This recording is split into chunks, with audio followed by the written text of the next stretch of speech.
Okay, so we've got time for questions in the back. So my question is how you guys at state level make decisions to go beyond terms of regulations, right? For example, there was a discussion of leak detection this morning. I think California requires leak detection on new pipeline. But so how does that work? Do you guys have a discussion in your national agency or your national organization, and do you kind of follow each other, or is it sort of state by state? Can you inform us on that? Yeah, so, the Napster level that Pete and Joe talked about, I mean, that would be more of a consensus amongst the states to weigh in on a position or advocate for a certain position and come out with a consolidated set. Out in California, what you saw, one of the other actions outside of San Bruno was a natural gas rulemaking where our General Order 112 was updated. So just as PHMSA has a rulemaking process, so do the states, and that's just probably what you saw there. Let me just say, we, on a state level, felt like we were doing more than we were getting credit for at times in terms of the enforcement.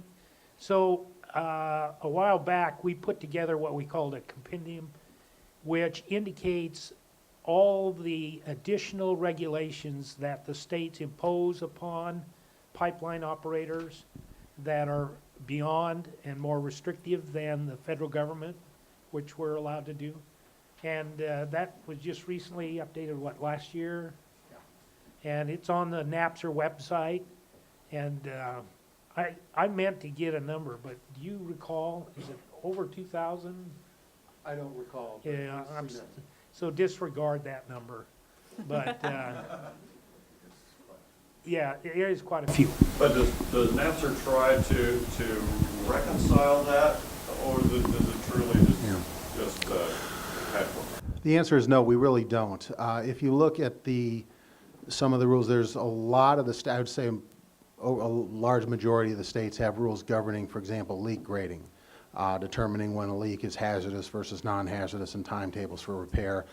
Most of it follows the GPTC guidance on leak grading, and I think there's a PHMSA effort to maybe look at that as well. Other than that, reporting of construction activities is common. So I'd say those two are themes where most all of the states have rules such as along those lines.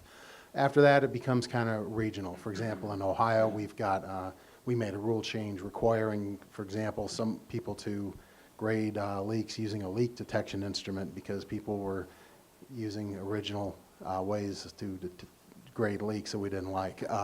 But that's, yes, that's a state-specific. So I think it's a mix. I think there's a broad consensus on the need for construction reporting or other reporting requirements and leak grading. Past that, it's just state-specific. Okay, right up here in the front. So in your state, you had the graph of damages per 1,000 tickets and the steady improvement. Has any of that been, in your mind, due to changes in the way you enforce the program or the details of the program? In Ohio, you can't tell anything about enforcement from that graph because we just got enforcement regulation this year. I think primarily that is due to increased public awareness. Since our enforcement provisions have gone in, we've seen an increase of 17% of calls into our call center. And I think that there's some evidence that it's working, and I expect those numbers to go down further. All right, we got maybe one more. Go ahead. Hi, I just want to be sure I'm clear on this. For the question from the gentleman in the back, is it a national standard that states are required to do the minimum of federal regulation that they are capable of implementing above and beyond federal regulations? This is particularly significant to Pennsylvania. Yeah. The answer is yes. We can't require states to do less than the pipeline safety regulations, but we can require them to do more. Wanted to have that on the record. Okay. But no, on certain assets that are classified as intrastate. Yes, yeah, we don't have any jurisdiction over interstate pipelines, no. Get that qualification. Thanks, Rick, yeah. Thanks. Didn't want to start a war. No, no, yeah, that, it would be just for state, right, right. All right. Got one more? We'll give one more to John here. Yeah. I know interstate agreements are the new thing.